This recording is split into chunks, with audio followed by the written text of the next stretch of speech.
इसी झलक दिखाता हूँ। ये देखिएगा, श्रीमद देवी भागवत सचित्र मोटा टाइप, गीता प्रेस गोरखपुर से प्रकाशित। श्रीमद देवी भागवत सचित्र मोटा टाइप, संपादक हनुमान प्रसाद पोदार, चिमनलाल गोस्वामी।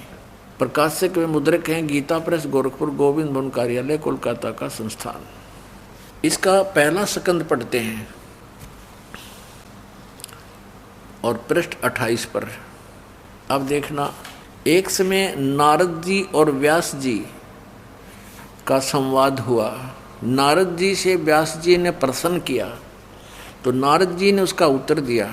नारद जी ने कहा, महाभाग व्यास जी, तुम इस विषय में जो पूछ रहे हो ठीक यही प्रश्न मेरे पिताजी ने भगवान श्री हरि से किया था।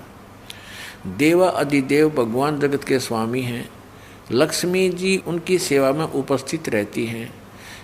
दिव्य कौस्तुमणि उनकी शोभा बढ़ाती है। वे शंख चक्र गदा लिए रहते हैं, पीताम्बर धारण करते हैं, 4 भुजाएं।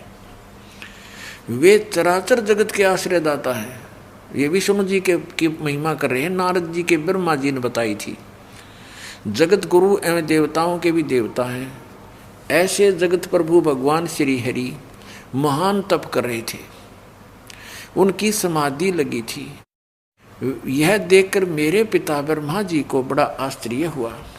अतः उन्होंने जानने की इच्छा से प्रकट की। ब्रह्मा जी ने पूछा, प्रभो, आप देवताओं के अध्यक्ष, जगत के स्वामी और भूत भविष्य एवं वर्तमान सभी जीवों के एकमात्र शासक हैं। भगवान, फिर आप क्यों तपस्या कर रहे हैं और किस देवता की आराधना में ध्यान मग्न हैं? मुझे असीम आश्चर्य तो यह हो रहा है कि आप देवेश्वर एवं सारे संसार के शासक होते हुए भी समाधि लगाए बैठे हैं। ये तो है ज्ञान श्री ब्रह्मा जी का विष्णु जी को सर्वेश्वर बता रहा है।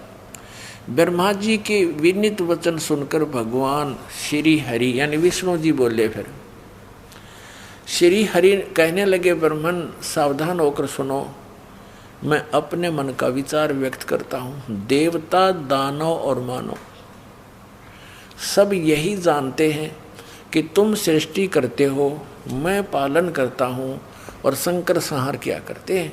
किंतु फिर भी वेद के पारगामी पुरुष अपनी युक्ति से यह सिद्ध करते हैं कि रचने, पालने और संहार करने की यह योग्यता जो हमें मिली है, इसकी अधिष्ठात्री शक्ति देवी है, दुर्गा है।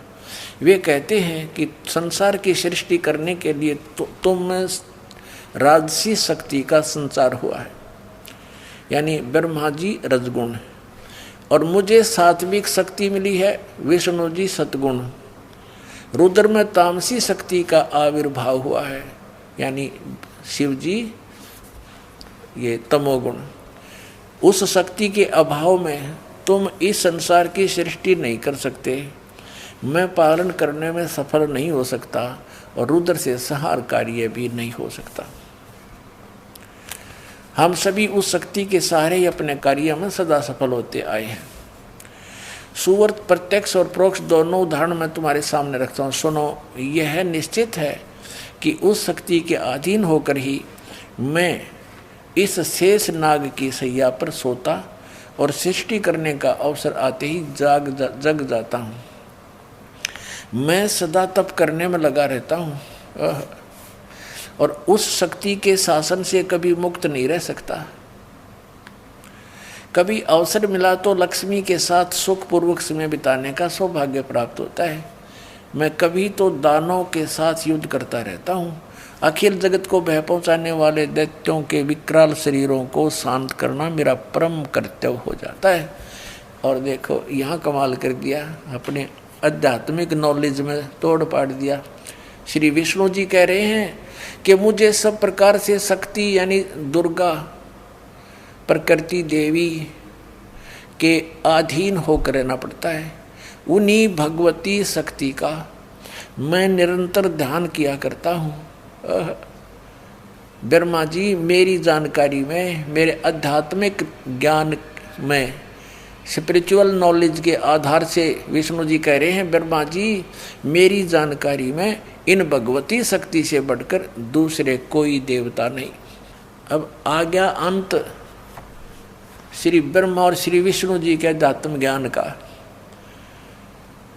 ब्रह्मा जी तो विष्णु जी को सर्वेश्वर बता रहे हैं, सब देवों के मालिक, सारे जगत के स्वामी, आश्रयदाता, और ये कह रहे हैं कि मैं तो दुर्गा के अधीन रहता हूँ, उसी का तप करता हूँ, उसी का ध्यान करता हूँ, उसी की पूजा करता हूँ, और मेरी जानकारी में, मेरे अध्यात्म ज्ञान में जितना मुझे ज्ञान है, इस दुर्गा से ऊपर कोई भगवान नहीं। ये आ गया अंत श्री विष्णु जी के अध्यात्म ज्ञान का। अब श्री दुर्गा जी क्या कहती है, देवी जी क्या कहती हैं, हिमालय राजा को अपना अध्यात्म ज्ञान बताते समय देखिएगा।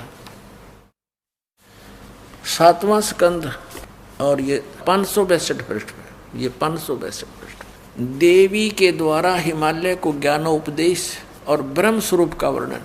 पहले तो इसने अपने विषय में कुछ जानकारी दी है, लेकिन वो उसके विषय में कह दिया ये भी कंप्लीट नहीं है। श्री देवी जी कहने लगी, पर्वतराज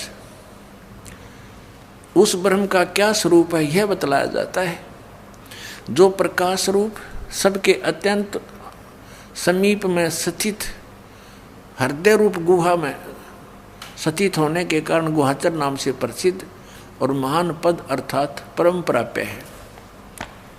वह समस्त प्रजा के ज्ञान से परे है, अर्थात किसी की बुद्धि में आने वाला नहीं है। यह तुम जानो, जो परम प्रकाश रूप है, जो सूक्ष्म से भी अत्यंत सूक्ष्म है, जिसमें संपूर्ण लोक और उन लोकों में निवास करने वाले प्राणी स्थित हैं, वही यह अक्षर ब्रह्म है, और वही सबके प्राण है, वही सबकी वाणी है, और वही सबके मन है।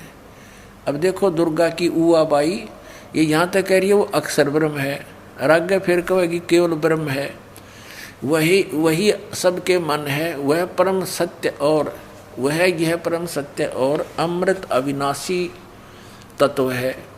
सौम्य इसको हम अविनाशी बता रही है ब्रह्म को, दुर्गा अक्षर ब्रह्म कहती है। उस वेदने योग्य लक्ष्य का तुम वेदन करो, मन लगाकर उसमें तन्मय हो जाओ। सौम्य उपनिषद में कथित महान अस्त्र रूप धनुष को लेकर उपासना द्वारा तीक्ष्ण किया हुआ बाण संधान करो, और फिर भावानुगत चित्त के द्वारा उस बाण को खींचकर उस अक्षर रूप ब्रह्म को, अक्षर ब्रह्म समझो, ही लक्ष्य बनाकर वेदन करो। उसका मंत्र क्या बता रही है अक्षर ब्रह्म का? ओम। प्रणव माने ओम, धनुष है, जीवात्मा जाप करे और ब्रह्म को उद्देश्य रखे। ब्रह्म पाने का उद्देश्य देख, यहाँ तो अक्षर ब्रह्म और फिर यहाँ ब्रह्म, ओम उसका नाम है ब्रह्म का। अब दुर्गा जी के ज्ञान का भी अंत देख लो आप, कहीं तक बोल रही है उसको अक्षर ब्रह्म है वो, और फिर कहते उसका मंत्र ओम है, और ब्रह्म को लक्ष्य बनाओ और जीव आत्मा जाप करें। आगे देखो, उस एकमात्र परमात्मा को ही जाने, दूसरी सब बातों को छोड़ दे। यहाँ दुर्गा जी ने अपनी साधना को भी रिजेक्ट कर दिया कि केवल उस एक ब्रह्म को ही जाने, यही अमृत रूप परमात्मा के पास पहुंचाने वाला पुल है। यहाँ देखो, इस आत्मा का ओम के जप के साथ ध्यान करो, इससे अज्ञान में अंधकार से सर्वथा परे और संसार समुद्र से उस पार जो ब्रह्म है उसको पा जाओगे, तुम्हारा कल्याण हो। ब्रह्म ओम, ओम ब्रह्म का जाप है, और इसी ब्रह्म को ये कभी तो अक्षर ब्रह्म कह रही है, यहाँ भी अक्षर ब्रह्म कहा है, तो इसे सिद्ध है कि ये कितनी विद्वान है। और इसने कहा कि इस ब्रह्म की पूजा करो और सबकी पूजा छोड़ दो, और वो ब्रह्म कहाँ रहता है? उसका ओम नाम है, वह यह सबका आत्मा ब्रह्म ब्रह्मलोक रूप दिव्य आकाश में स्थित है। ये ब्रह्मलोक में रहता है अपने आत्माओं। यही यजुर्वेद अध्याय नंबर 40 के मंत्र नंबर 17 में स्पष्ट है। वेद ज्ञान दाता ये ब्रह्म है। ये कहता है कि मैं ऊपर अंतरिक्ष में ब्रह्मलोक में रहता हूँ, स्वर्ग में रहता हूँ, और वो परमात्मा तो प्रोक्ष है, वो तो गुप्त है, उसकी जानकारी हमें नहीं है। वो तत्वदर्शी संतों से पूछो।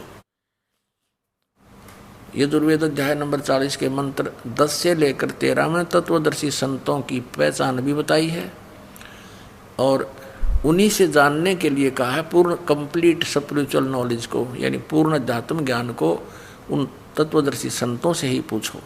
अब आपने देख लिया, दास ने